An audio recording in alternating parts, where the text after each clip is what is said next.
Not yet. You're recording now. All right. Thank you. All right, guys, we're back and we are ready to go with lesson number 11. Tonight, we are going to go on one of my favorite topics. We are going to be talking about women, and you're going to see why in just a little bit. I'm going to tell you a little bit about my story. I'm going to tell you about changes that have happened in my thinking about this topic, and hopefully can inspire you guys and help you in your revelation on this topic, and help others as well, because, you know, women, half the planet. We got to make sure that we know how great we are, and some of us don't know it, and I want to make sure we get this point across to the next couple of weeks. So here we go. I'm going to share my screen. Everybody see that? Yes. Always being ready. All right. Hit your mute buttons and we'll go. So tonight's topic, tonight's title is, does God like boys better than girls? This seems like a silly topic, I'm sure, but it actually is a question in my head that existed in my head for, I'm just going to say my entire life, or my entire Christian life. I really started going to church, I guess, you know, regularly when I was 12. I mean, had been in and out when I was younger, but this topic became a really big deal to me. And so the subtitle would be Biblical Mutuality. This is a kind of a big term right now, mutuality, egalitarianism, things like that. And I'm going to explain all these things as we go. So not long ago, I was asked by a woman, and I'm just going to go ahead and say it because she's bothering me in the room right now. It was actually my sister. We were in one of our many phone conversations during the day, and I don't really know, I can't remember exactly why she said it, but just in the middle, just boom, all of a sudden she says, does God like men more than women? What is he like, boys better than girls? And I, like, my head almost exploded. I couldn't believe she said it. I about jumped through the phone. That was the exact question I'd been asking my whole life.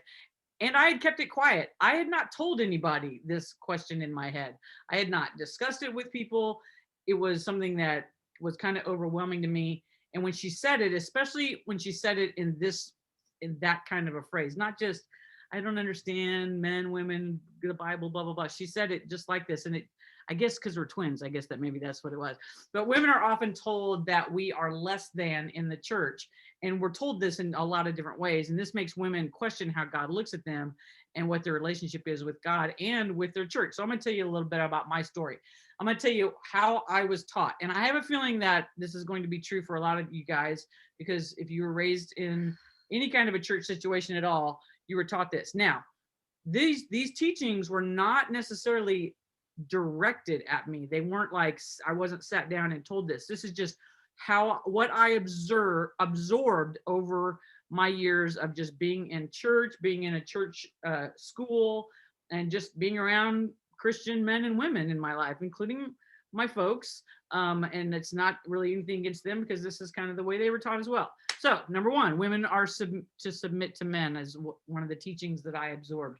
Because here's another one, because a woman was the first to sin, then all women are easily deceived and need a man to help them make decisions.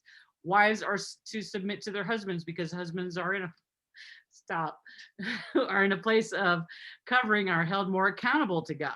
I actually had an argument with somebody about this about a year or so ago. I've had a lot of these arguments. Eve was created, it was a surprising argument. That's what sticks in my head. Eve was created as a helper, so all women are created to assist men.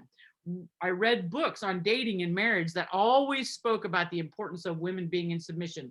Oh my gosh, the book by Elizabeth Elliot screwed me and my marriage up so bad. Okay, we're moving on. Not being submissive enough meant you were outside of the will of God. I only saw males in ministry and in leadership roles. Even in churches that didn't like really make a big deal out of it, I saw them as, you know, pastors, deacons, elders. They were the dudes in charge. They were in charge of everything. And I know that wasn't totally true, but that's the way it felt. The other women were not pushed in front of me to say, look, this is great. Honoring your father and mother meant they had to give full approval of who I married, and or I would be in sin, which got very confusing because I had a stepdad and I had another dad, and like who was I? It was blah, blah, blah, who was I supposed to listen? It was very confusing, and I was absorbed this teaching. Husbands are the head of the household and the priests of the home, and husbands have to lead spiritually, and they have to have the last say. And in the Bible, what I saw, I'm not saying this was in there, but this is through these other things, and not, you know, being like a great Bible student and not like having Google so I could look things up or anything. This is what I saw in my kind of cursory reading of the Bible. I always saw God referred to as a male figure, father, son. He said this, he said that. There were male angels, male disciples, male priests. All the prominent leaders are male, you know, the kings and all those, except for the one, Jezebel.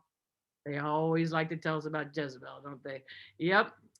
I heard very few stories about the powerful women of the Bible, except for Esther. You know, if anybody wants to tell a woman that she's going to do something great, they say, and you're going to be an Esther. They never seem to tell boys they're going to be an Esther, even though that would be a really cool thing.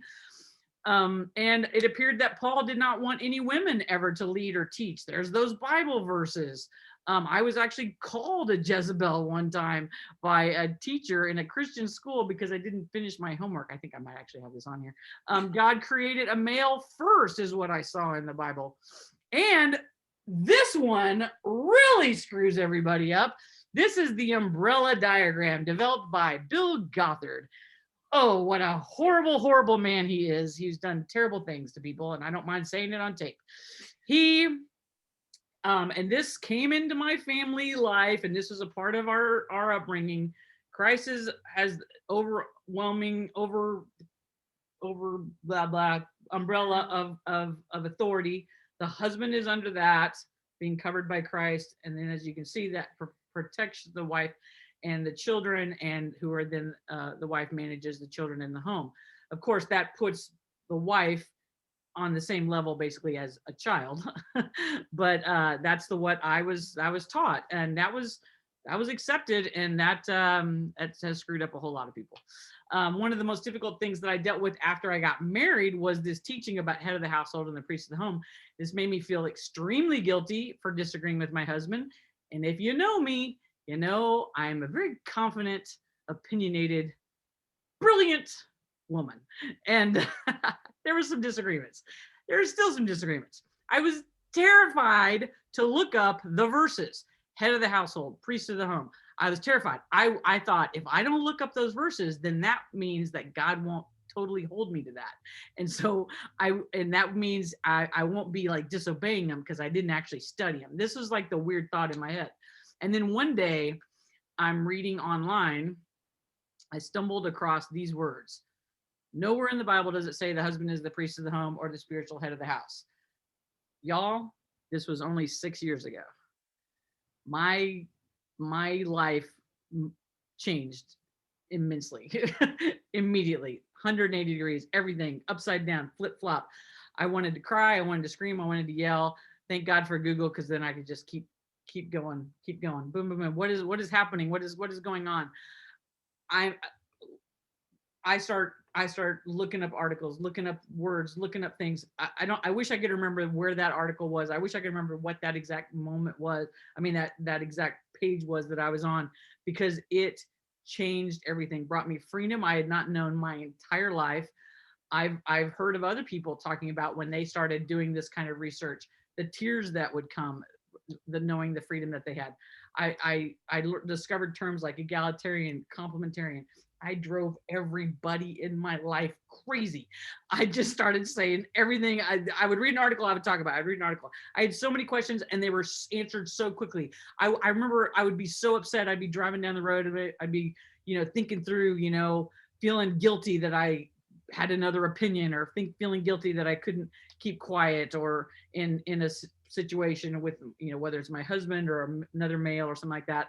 And, I would just be thinking, but this doesn't make sense. I know God loves me. I know he loves me exactly the same as boys, but it it didn't seem to be showing in the world around me, in the things that I absorbed. Now, thankfully, I have for the last, well, actually, it's been 30 years. I've been in this church that doesn't push that I see that those complementarian is what it is ideas. I see women in leadership. I see women as pastors, but they also really haven't ever like talked about it a lot. Like recently, you can see some sermons where, you know, our pastor will talk about, you know, women, strong women, but they haven't talked about this particular topic. And plus I was the children's pastor, so I was always in the back anyway. So if he was talking about it, I couldn't hear it.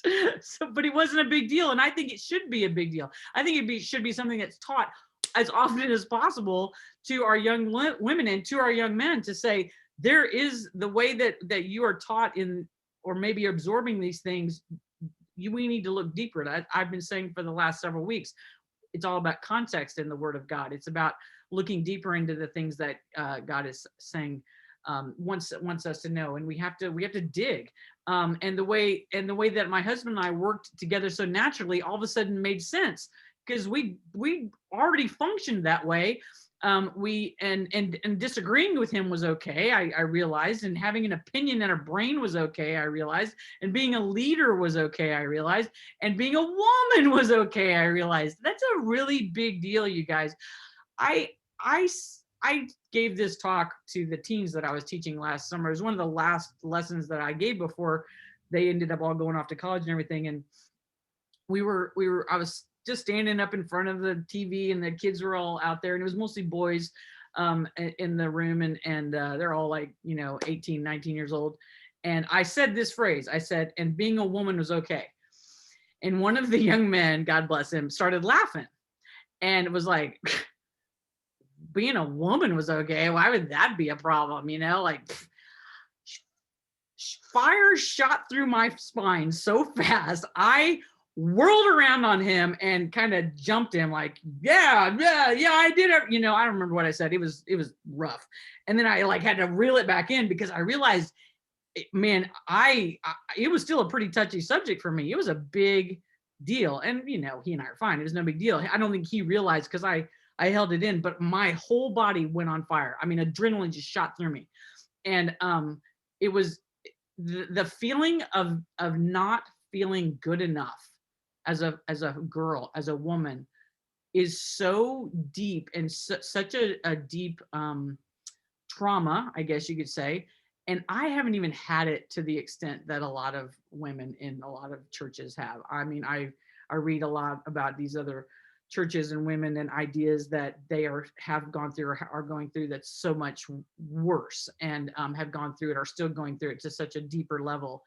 So the amount of trauma or freedom that I'm working into is big for me, but I can't imagine it for other people. Like I said, people when they understand these things, women and men too, will begin to cry a lot of times and deal with this trauma, because it's the same kind of thing we were talking about last week. It's about your identity. And it's the big catchword right now, identity. But it is, I mean, that is basically all that we're doing, is we're always trying to figure out how to be okay, how to survive, how to be free of pain and trauma and that kind of thing. And if being the thing that you cannot change, being a female or being a male, is something that you don't understand if it's good enough or not, and you can't change it, there's nothing you can do about it, then that can be too much. It can be overwhelming. That's some of the stuff we were talking about last week.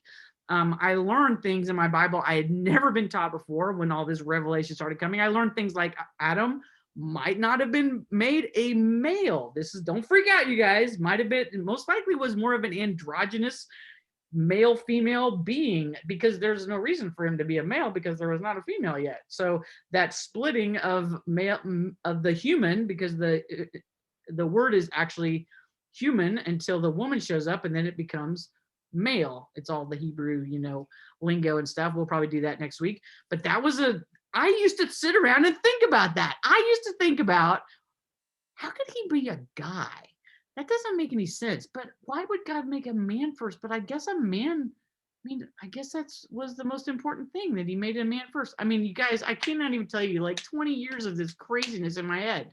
And I realized, oh, wow, all those thoughts I had. I maybe I'm smarter than I thought I was. I always am. The original word to describe Eve was not helper, but this Hebrew word ezer kenegdo, which means a rescuer, like a lifesaver for Adam. That's the word that is used for Eve. I mean, that's an amazing thing. Not helper, not helpmate, not helpmeet, not the suitable helper, someone who is there to give a rescuing strength to this other human. The original order of men and women in the fall was brought about the imbalance of the power. It was not prescriptive, it was descriptive. Remember that phrase from a couple weeks ago? This is not what God wanted, it's what ended up happening after the fall. Eve's sin was as much about all womankind, because we get accused, well, Eve sinned, so all women are can't trust any of them. Well, Judas sinned too. I mean, was that all about all the men? No. I learned things like Paul expects women to be leaders and to prophesy and to get out there and suffer for Christ and all the stuff he did. I learned about Old Testament women like Abigail and okay, you guys, I know I was a children's pastor, but I didn't know a lot of this stuff. I was just doing the basic Daniel and the Lion's Den stuff. I really began to see, oh, Shiphrah and Puah, oh my gosh, these two women they saved the entire baby boys in Exodus, because of their courage. And women like Phoebe and Junia, the prophet, the apostle, Phoebe the deacon, Priscilla the great teacher. There were answers to questions that had nagged me for years just by that one article that led me on that amazing path. When you look through egalitarian eyes, when you look through mutuality eyes, when you see that God cares about men and women the same, it is the most amazing discovery. And then you can see how Jesus interacted with women. He told a woman to preach the good news of his resurrection. A woman! He taught and befriended women. Jesus depended on the financial provision of women. He used women as examples in his parables and in his stories. Jesus tells all of us to preach the gospel and make disciples of all nations. The women who followed him were his disciples. Mary sat at his feet like a disciple. And Jesus said to Martha, it is necessary for her to sit here. It is not just, oh, leave her alone, go fix the biscuits. It's necessary. It's necessary for all of us as women to be sitting there, because the men were told they were the only ones. For the last 3 decades in the evangelical church, there has been this debate over the roles of men and women. It has been actually like this for thousands of years, but in the last 3 decades, it's been intense, and I'll explain why in a minute. It is a debate. It's gone on for thousands of years. Here's a couple of examples. During Jesus' time, the place of women in society would have been terrible, bleak. We all know that. Jewish women were not allowed to socialize with men. Rabbis were not even to greet women on the street. One rabbinic declaration said, the wise men say, who speaks much with a woman draws down misfortune on himself, neglects the words of the law, and finally earns hell, just by speaking too much to a woman. St. Augustine, who a lot of theologians like to quote, he believed that it was necessary for men to rule over women. I'm not going to read you all these quotes, but you can go back and study them later. But among natural order, among people, that women serve their husbands and children. John Calvin. John Calvin is very popular these days. Calvinism, New Reformed Calvinism, is a huge going strong these days. And quoting Calvin is one of their favorites. And he says, let the women be satisfied with their state of subjugation, not take it amiss that she is made inferior to the more distinguished sex. Owen Strachan is a part of the Council of Biblical Manhood and Womanhood, which formed in the late 80s, early 90s. And he believes that men must exercise authority over women. Great many evangelical churches these days are following this, especially Baptists. A lot of Bible churches follow this biblical Council of Biblical Manhood and Womanhood, which is a very interesting phrase. biblical manhood or womanhood. But anyway, believes that men must exercise authority over women. The fall of humanity was caused by Eve. And here's a quote by him: Eve is deceived, and she assumed the role of the leader, and that is why there was the fall. Adam was standing right there. Bruce Ware, another big time theologian, he believes that women demonstrate they are in fact Christian by submitting to male authority and embracing the roles of wife and mother. The roles of men and women have become what is considered, I think it's called second order in the theology thing. And it is for some equal to water baptism. We have two sacraments in the Protestant church, water baptism and taking communion. And there are some who are putting women being in proper place as number 3. They don't say it like that, but it's part of how you can read it. That a woman will demonstrate that she is in fact a Christian, that she has submitted to God's ways by affirming and embracing her God-designed identity as wife, mother, and not chafing against it, bucking it. So those are major theologians who are saying those kind of things. There's a lot of other major theologians who are not agreeing with that. So let's talk about these two terms, complementarian and egalitarian. They're big words. I like to use them a lot just to make people crazy. But complementarian, this is basically what they believe. Men and women are created equal, but are intended by God to have different roles and responsibilities. If you ever hear anybody use the word role, R-O-L-E, you are going to, your little antennas should start going up. Roles and responsibilities that mean men will always be in authority over women in the church and Christian community.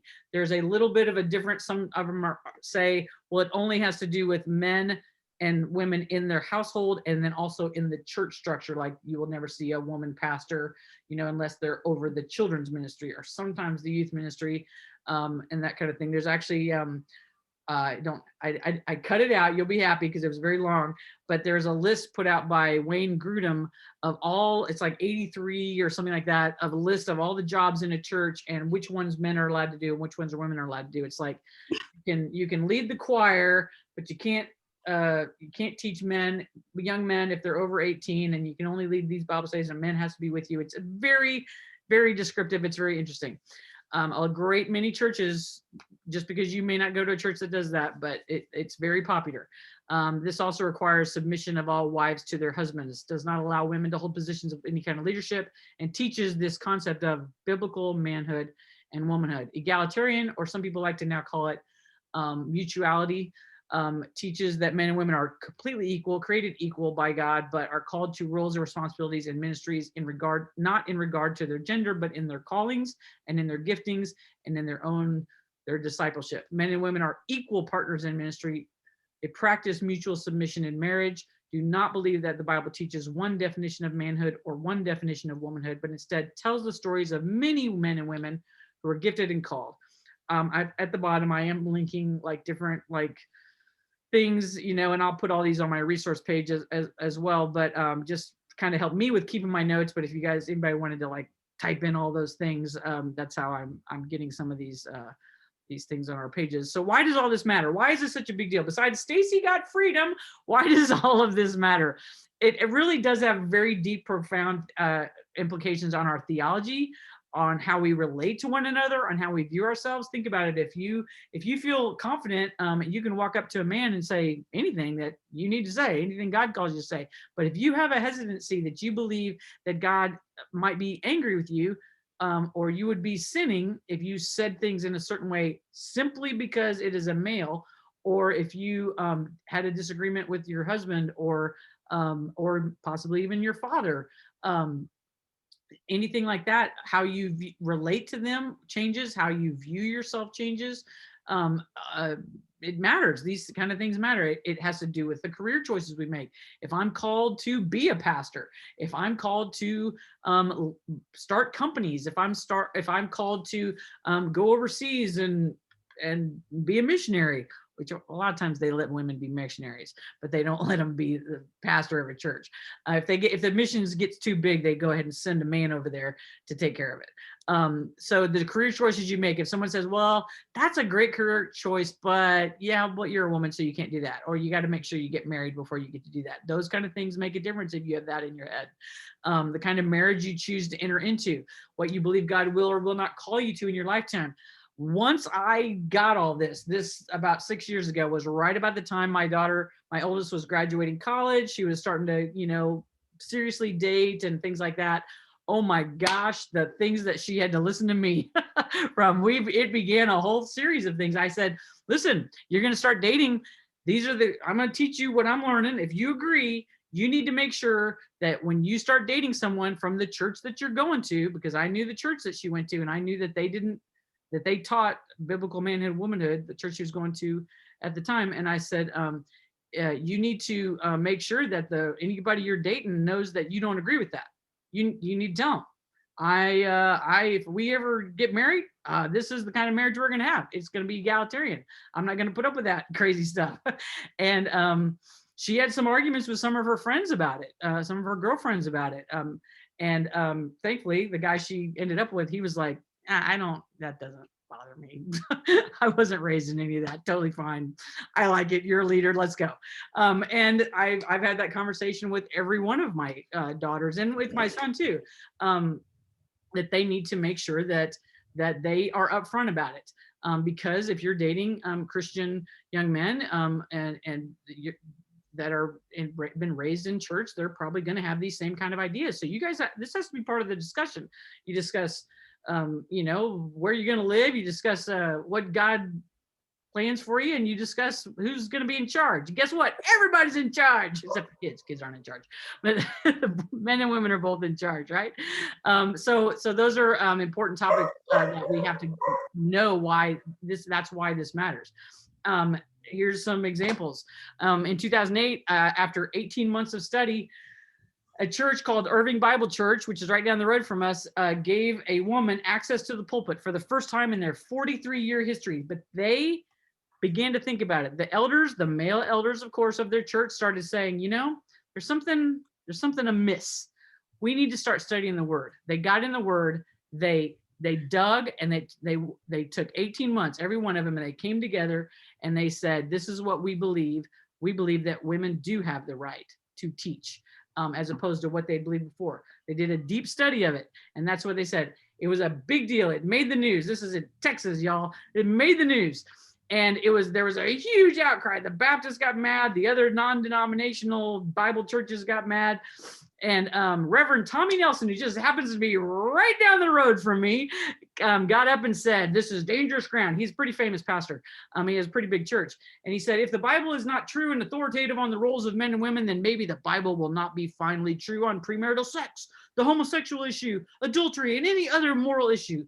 I believe this issue is the center of a virus by which liberalism will enter the evangelical church. Now, liberalism for Christians is a terrible thing, because liberalism is not just someone who, we know what it means politically, but in Christian church, it means that you are not truly believing in the Bible. It means you don't believe in the inerrancy, you don't believe in the authority of the Bible. So for him to call them liberals or say it's coming in, he's accusing them of not truly loving the Word of God. And here they had taken a lot of time, and of course I think they got it right, but everybody really freaked out about it. Here's another reason why it matters. Right down the road from us as well, one of the biggest churches and one of the biggest influencers in our country, and possibly in the world, but in our country, this is on their about page of their website. If you look right down here at the bottom, it has this. This is their statement of faith page. They have their bylaws, what the gospel is, what saves, and it is so important to them that they make sure people know what their feelings are about the role of women, that they actually have 2 versions of this. One of them is 3 pages long, and one of them is 64 PDF pages long about what the proper role of men and women are. I think that tells you a lot. It tells you a lot about their church. Now I can go into a whole lot of other things about that, and a lot of examples of how that has gotten them messed up, and some stories that I know, but I don't have time for all that tonight. But it's an interesting thing, right? It's an interesting thing that this is so important to this church that they put it on here. When my kids say, oh, I'm going to go to this church, and they start exploring, the first thing I do is start looking up the statement of faith, because they're like, oh, we're going because my friends go there. Da, da, da, da, da, ding. And my daughter, my oldest, and I had some interesting discussions when she started going to one particular church in the area that they didn't have this exactly on their page like this, but it didn't take long to find it. And a lot of these churches that believe this also require a membership contract, and you are saying that you agree with these things, and you are required to follow these things as part of your membership, which is a whole nother level of shepherding. So another reason why this matters, this whole egalitarian complementarian thing, has to do with Bible translations. I think it's ESV, the English Standard Version. Dang, I meant to look that up. The ESV Bible translation is a gender, some translations are more gender inclusive. This one in particular is unapologetically complementarian. People who they do not include any women, in their translation teams, of course, and they have literally changed the meanings of words in Genesis and throughout the New Testament. That changes how you view the gender issues with Adam and Eve, and with some of the other stuff. They've changed things that other scholars have gone in and said, yeah, that's not, you're kind of making that sound the way you want it to sound. That makes a difference. That's why this matters. Even the translations of our own Bible. They actually were so confident in their Bible that recently they actually said, the heads of the ESV said, this is the final version of our Bible. We are not going to change it. It is boom, set forever and ever. And a whole lot of Bible scholars said, oh, wait, just a minute. You can't really say that, because, we're still finding things out about the word and what words mean and things like that. And no translation, unless you're got the exact perfect Greek and Hebrew from 10,000 years ago, you're not gonna be able to get it correct, and you have to be willing for it to change. And they went back and they said, okay, well, maybe we'll change it a little bit if we need to. So that's kind of an interesting thing. So Christian women in our culture, are in a culture where our worth is being openly debated in the church. Our worth is being debated. But the realization that I had, and that a lot of other women are having, and men are having, is that the worth and dignity of a woman is not based on how well we fit into someone else's definition of biblical manhood. I just want to make a side note here, that when I started going through all of that recognition of these new ideas, egalitarianism, things like this, I told Lee about it, my husband, about it. And this was his response. Oh, that makes sense. God bless him. He still had to put up with a lot of cred from me, but because it made sense. That's the way we had already lived our lives. He just had these little barbs every once in a while, like, you're not doing this right, you're not doing that right. But that rarely ever happened. But it was sort of like these feelings that we were both feeling like, well, maybe we're not doing it right. Maybe that's what the problem is. If he would do it better, if I would do it, she would do it better. But then it just made sense. Then we do our family based on the gifts that we have, and what is needed for our family at the time, and that's how it works. But there's a book called The Recovering Biblical Manhood and Womanhood. It came out back in, I believe, the 90s. It all had to do with this thing that a couple of people, John Piper, Wayne Grudem, and some others, they came out with this thing called the Danvers Statement. You can look it up. And in late like 1987 or something, and then they wrote this book to kind of explain, this is what's happening. And it was a response to feminism and basically to women becoming, powerful, taking control. And so this book was written. There's also some really cool books, like things like Recovering from Biblical Manhood and Womanhood. Great book, got a whole really amazing chapter on Ruth in it. But just read this, a couple months ago, because this book changed a lot of churches and changed a lot of lives. It's a collection of articles on gender roles, what is expected of a man and a woman. Now, y'all, this is not just about women either. This is about men being asked to fit into particular roles. Not only is it ridiculous, but there are just a lot of men who don't fit into your stereotypical roles, just like there's a whole lot of women who don't fit into stereotypical roles. In my house, I just say it. My husband does the laundry and he does the cooking. Now, it hasn't always been like that. We don't have kids in the house anymore. We were more balanced, earlier on. But he finally just realized I hated it. I wasn't really that good at it. He likes to get the laundry done really, really fast. So I let him. I tend to kind of forget about it. I kind of have an artist brain. I start coming up with a new project. And he's like, didn't you put something in the dryer 2 hours ago or 2 days ago? Oh, that's right.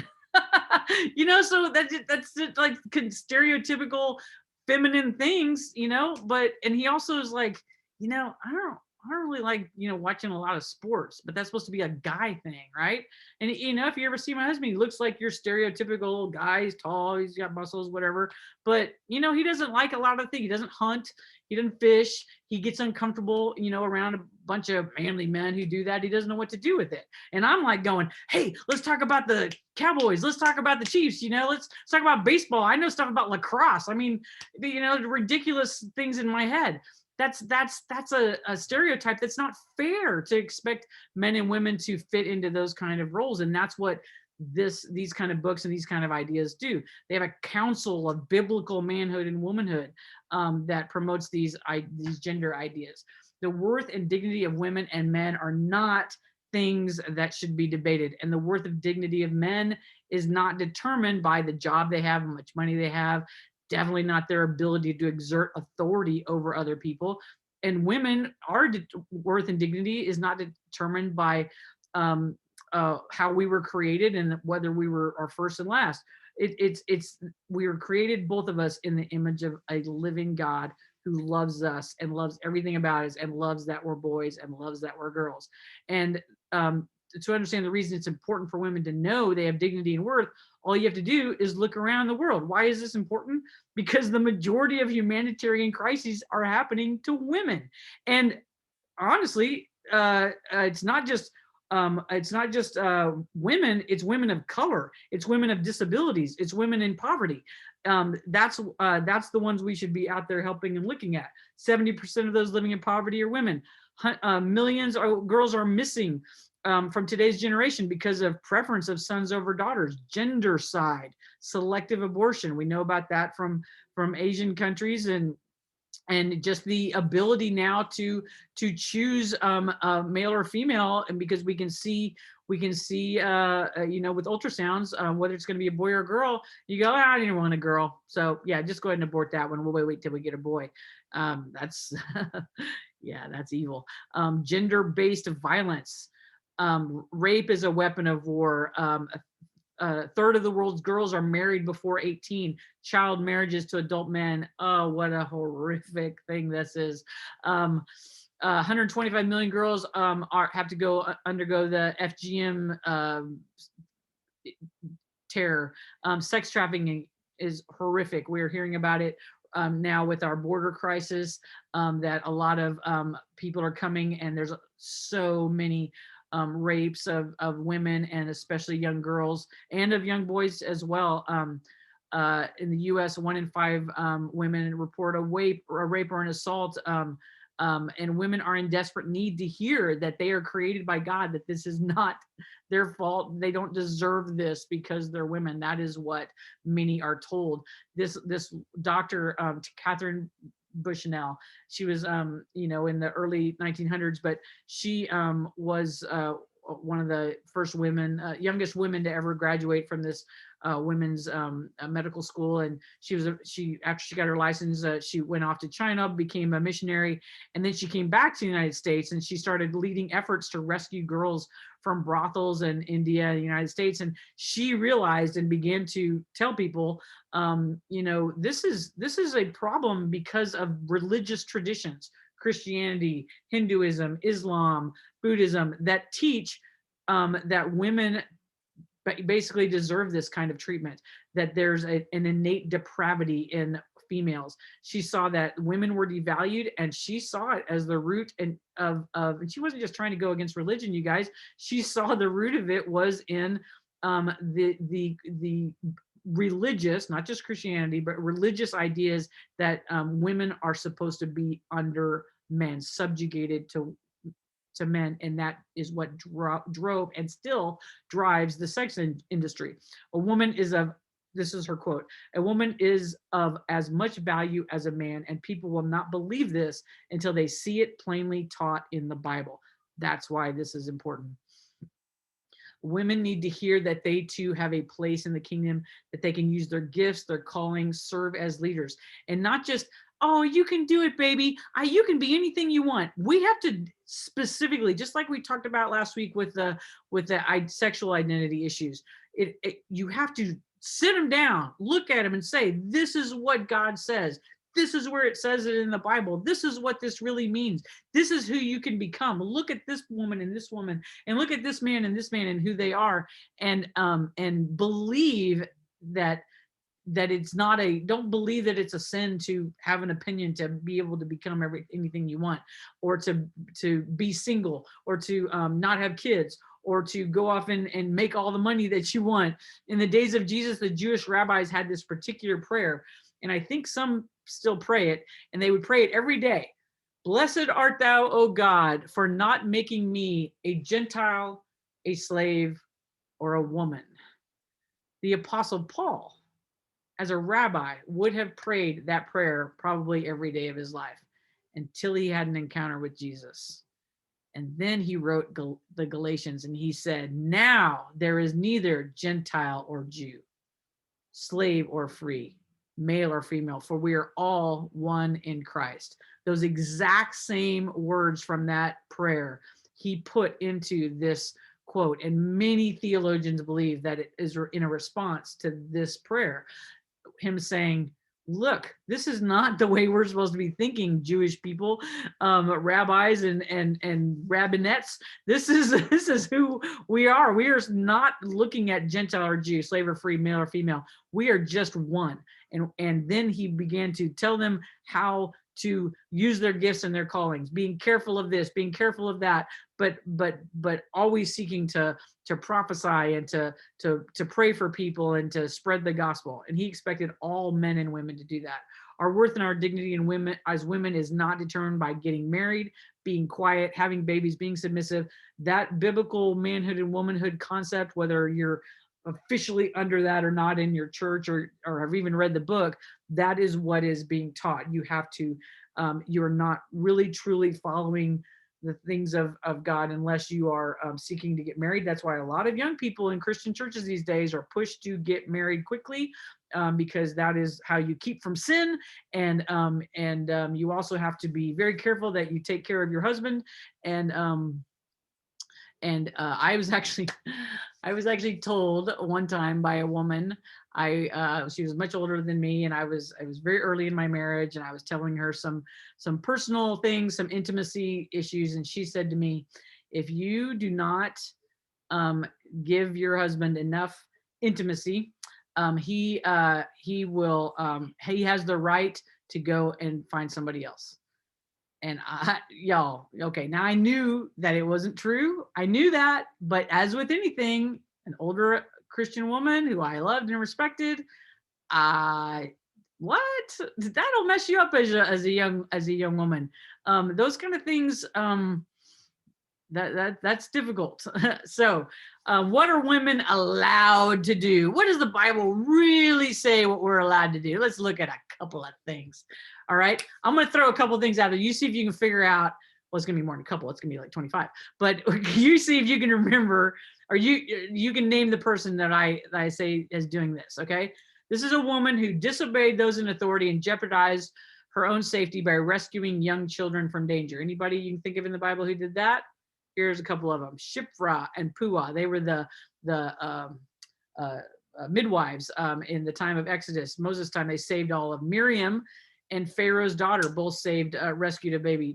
Mephibosheth's nurse, Jehoshaphat, what a great story that is. Look up that one, who rescued her nephew Joash. Stay single and help your brothers lead Israel. Anybody know who did that?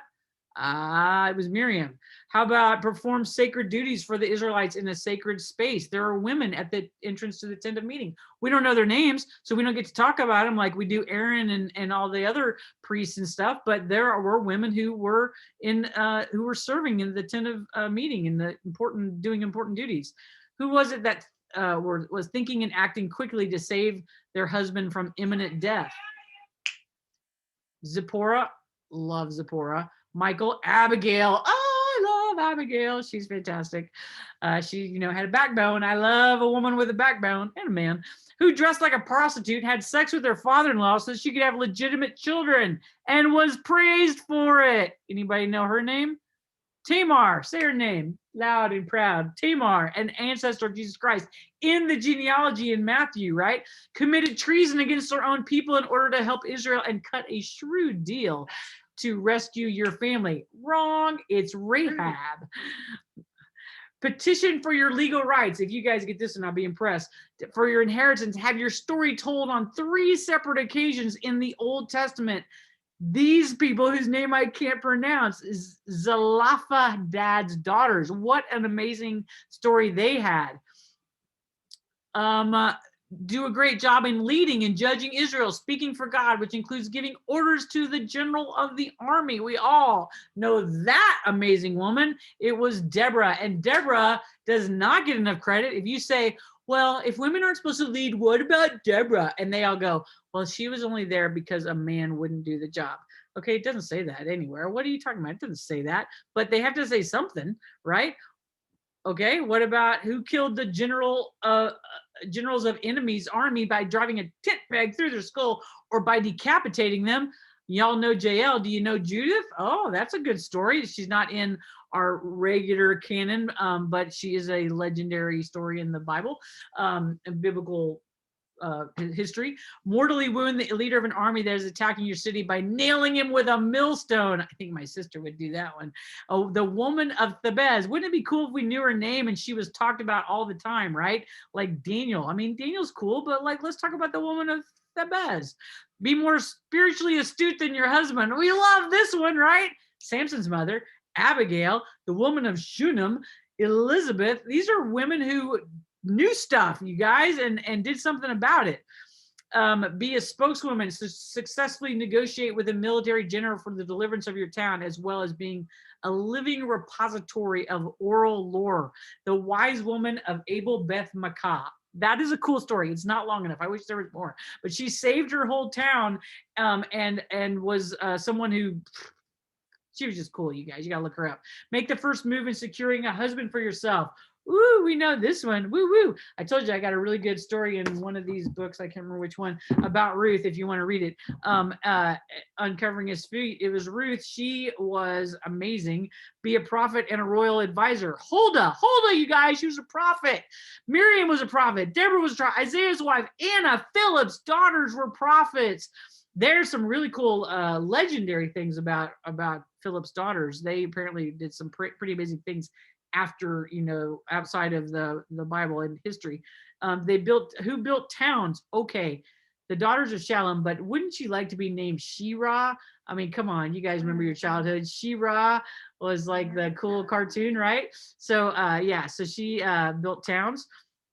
A reigning ruling queen, the Queen of Sheba, became the queen of one of the most powerful men in the world and risked your life by devising and implementing a successful scheme to rescue the Jews. And then you have a whole holiday that you implement. Oh my gosh, you know her. That was Esther. These are all things that women did that we don't get talked about enough, you guys. We need to talk about it to our boys and our girls. We need to make sure we've got these stories inside of us, that we know what women did, because yes, it is hidden. We don't know a lot of the names of these women. We know names of guys who did boring stuff and great stuff. There's nothing wrong with the great stuff they did too. But let's talk about more of these women who gave away their son's last meal to a prophet in the middle of a famine because God told her to. Took care of Elijah, had flour and oil that never ran out, that he prophesied over her, then a miracle, and then have your only son brought back to life by the prophet. Oh, that lady, don't even know her name, the widow of Zarephath. Gave your mistress vital information. General was healed. Young slave that was taken captive in Israel. That's pretty amazing. Involved in agriculture and industry. All of these women lead public displays. Miriam, the Jephthah's daughter, the Wailing Women in Jeremiah, they were leading celebrations and mourning, in other words, services, prophetic prayers and praises with the authority of Scripture. What Miriam prayed and sang, what Deborah prayed. I mean, these passages, these prayers that these women did, what Mary prayed, the revelation of God that this young woman had alone with Holy Spirit. Not Joseph beside her, not mom and dad that we know of beside her and God talking. And she had a revelation and a prayer, words that she that were said that are just unbelievable. Taught theology, inspired messages. All these amazing women named God. Who named God? Anybody? Hagar, first person to name God. Forgot about cooking and serving, sat at Jesus' feet where it was necessary, Jesus said. That was Mary of Bethany. Theological questions. A lot of women had theological questions. That woman at the well, Samaritan woman, Martha, the Canaanite women, those women had unbelievably deep theological questions. They were asking Jesus stuff, and he was telling the disciples, hey, move on, guys. We're having some theology talk here. And when she got her questions answered, she was delivered. She was saved. The entire town was changed because Jesus took time to sit there and talk to her about these theological questions. He likes the questions. Oh, that set me free. You guys know I have a lot of questions. Traveled with Jesus, provided resources. All of these women, so many women that traveled with Jesus, his disciples, you guys. These were disciples. Mary Magdalene was the first apostle. She was considered the apostle to the apostles. That is her legacy. There are churches that still have Mary Magdalene days, and they call her the apostle to the apostles. Christosum, I can't say his name right. The pastor from like 300 AD gave a lot of sermons, and he speaks very highly of Mary and these other women, and refers to them as in their apostleship. A co-worker of Paul and a laborer in the gospel. All of these amazing women. Junia right here was an apostle, a host and a leader of a house church. These amazing women. You guys, there's amazing things that we can learn about these women and who they are, what they did, and it should change us. And we want it to change other people. We want it to change the women around us, the young men around us, the roles of women in Bible times and in modern times. There's so many women. This woman right here in this book, which I still haven't gotten to read, is called Fierce Convictions. It's the story of Hannah More. Hannah More was one of the key figures in the abolitionist movement in England. And one of the ways she did it was her art, her poetry, her stories, her plays, the short stories. She was rich. She would invite rich people over to her house, and she would show them illustrations of the slaves on the ships in the piled up in the bottoms of the ships that were being brought over and sold in Great Britain, and she would stir people up with her plays and her things, and was one of the biggest figures in the abolitionist movement. That's an important person for us to learn about, a modern woman, and we shouldn't be limited by our womanness or our manness. We should just be doing what God wants us to do. God did not limit the women. Jesus certainly didn't limit the women. Paul definitely didn't limit the women, but it does look like that if you're just looking out of context at a few little verses here and there, or maybe even reading the wrong translation or listening to those from even our past. So let's look at those lies possibly, or those things that might be holding us back. And if it does turn out that it is not what God wants of us, or possibly the women around us, the young ladies around us, let's help change that. What right do humans have to limit women? no rights. God has given us all the freedom to become all that we're supposed to become. So let's do it. So next week, though, we are going to actually take a look at these problem verses, as a lot of people call them. There's some verses in Genesis. I don't know which ones we'll get through, because sometimes I get a little overrunning at the mouth. But we're going to take a look at some of the verses in I think it's Corinthians, Timothy, things like that. There's a couple of verses that the big time theologians say, we don't really know what that verse means. And some of them they say, yeah, we've been getting that one wrong for years. So we're going to take a look at some of those verses, take a deep dive into Adam and Eve and that kind of stuff. I'm going to put a whole lot of stuff on our resources page of articles and books and all kinds of stuff. I don't know if you guys ever go to that thing or look at any of those videos or anything. I just kind of use it for me to have my own resource page. But here's some cool websites if you want to look this up. Anybody who might be watching this on tape, I listed on that site over there. My left, I guess it's your left too, websites. Any of these names, you can find them either on some kind of social media websites, Facebook. Some of them have all three, some of them just have maybe one or so. And these are people who I follow, who I pay attention to. And what Beth Moore is doing right now, there's some amazing things happening with Beth Moore. She's been accused for a lot of years, and it's very interesting what is happening, her changes in some of the things she's saying. I just happened to find out there's an author that I really love of this book that I just got today.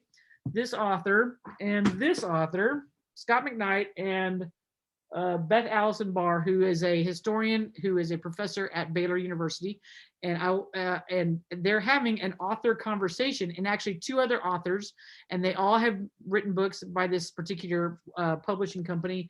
And so the publishing company is sponsoring this cool little 1 hour discussion about their books and about these concepts. And it just happens to be going on this Thursday. So if you want to just type in, I'll put the link or something on somewhere. I'll put it somewhere. So be looking for that.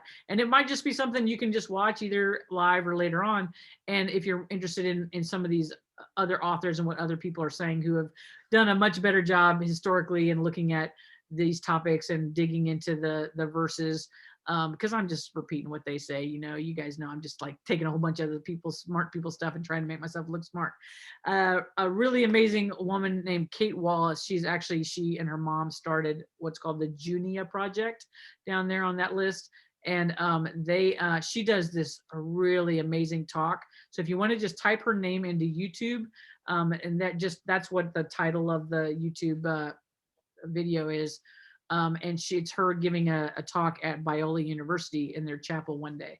This is from a couple years ago, but she really puts, and you'll hear I've stolen a couple of things she said in my talk, but she really puts these concepts together in a really great way. And she's got a really cool way of talking too. Anyway, so that is, does anybody have any questions, any statements, any arguments about anything I've said? Be sure to pray. Oh God, Kathleen always wants me to pray. She knows I forget. That's her job. That's her one job. Remind me to pray at the end. Okay. Anybody else have? It's a small but important job. It is very important. Anything? I got a lot of nods from Paula. I saw. Yeah, she was. No, it was good. There's a lot of research to do. It's good. Because it's about change. Well, I just want to say you're welcome, because I took out about 12, 15 slides about an hour ago, just because I knew I was going to be long, and I've got, however many couple of weeks I can do this. I can do this as long as I want. So, yeah. So I will be putting in all of the information and resources on our page. And if you guys have any questions or thoughts, or if you just think I'm wrong, if you're brave enough to tell me that, let's go for it. I prefer reading it and having more of that mind change, that mindset change. Really? I like it when that happens. I thought I saw some little flakes coming off of your head, little starbursts. Yeah. Yeah. Well, yeah, you read enough of these books and start getting free. It really does. It changes everything, you guys. I want everybody to be free. It's about freedom. It's about just being able to be and do everything God is calling us to do. And if we're married, calling our husband to do. If we got kids, calling our kids to do. If we have that mindset when we're talking to people, when we're even when we're arguing with someone, if you think that you're superior or inferior to someone and you're trying to get a point across, it changes everything. But if you both believe that you are, created in the image of God, if you are equal, and you believe you have the right to say or do what you need to do for God's glory, to do God's ministry on the earth, or maybe just to, get more spending money from, I don't know, whatever it is you're arguing about, but you have that right, you guys. So that was kind of a stupid example. Anyway, all right, you guys. So I will pray. So Father, thank you for all that you have done for us, 11 weeks of these lessons. And we are thankful as women that you love us equally as men, and thank you for turning on the lights for a lot of us, for me especially. And if I've said anything off, I ask for you to clean up my mess. But Lord, I do want all of us to walk in freedom and knowing that you can call any of us to do any great thing on this earth, and we want to be able to minister that freedom to others as well, and pray for them to all be blessed in Jesus' name. Amen. Amen. Okay, guys, I love you. I will see you next week or around town. Bye.